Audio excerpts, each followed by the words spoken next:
You've probably asked yourself, how do the top guys manage to be so much faster? What's causing this gap between the top and the bottom splits? Stay with me because we're about to uncover one simple change that will make you faster. I've done it with my students in coaching sessions and they gain up to 0.2 of a second per corner with just one small adjustment.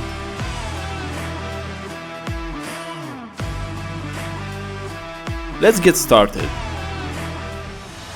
Can you try to find the difference between these attempts?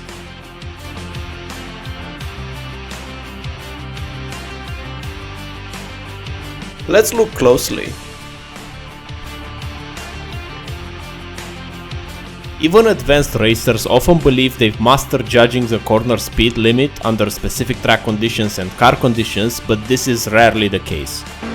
Overslowing during entry or mid-corner is a common mistake that's often overlooked. We assume we know the car's limits, only to be proven wrong by faster drivers. To improve speed, question your senses. Start by considering you might be overslowing the car. Here's another example. In this case, this student approached the same corner, but with a difference in his brake inputs. So on the left side, you can notice that he's braking a lot more, whereas on the right side, he's using 5-10% brakes at most. And this leads to more than 30 kph in apex speed, which in terms translates to almost 2.5 tenths. So he was more confident in using less brakes and he pushed to its limits, whereas before he thought that it's only possible to take this corner with that amount of braking. And as a result, you can notice also in his throttle shape that on the right side he goes faster on throttle, he's more confident on it, his shape looks a lot better, and on the left side he has some hesitations.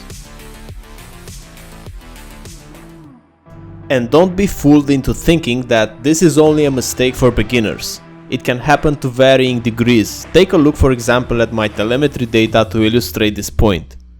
The red line represents my previous driving, which I aim to improve. Notice how, with the blue lines, I began braking slightly less, allowing me to carry more speed into the corner, gaining an advantage on entry and mid-corner, while maintaining the same exit speed. This shows what I mean by overslowing the car. It doesn't always have to be glaringly obvious. Even minor adjustments can make a significant difference. By constantly gaining a small advantage in each corner, lap after lap, it all adds up. Consider this. You can brake early with less force or late with more force and still hit the apex at the same speed. You can also brake harder initially and release it quickly, or apply less force initially and maintain it for longer. The optimal choice depends on the corner, so experiment and aim to brake less while maximizing corner entry speed. The key takeaway here is to challenge yourself to maximize the car's speed. It's about using less brakes and more gas, but in a good way. Trail braking remains essential regardless of the car, but pushing both yourself and the car is a simple tip for becoming faster. If you want to accelerate your improvement, check out getgoodracing.com. See you in the next video.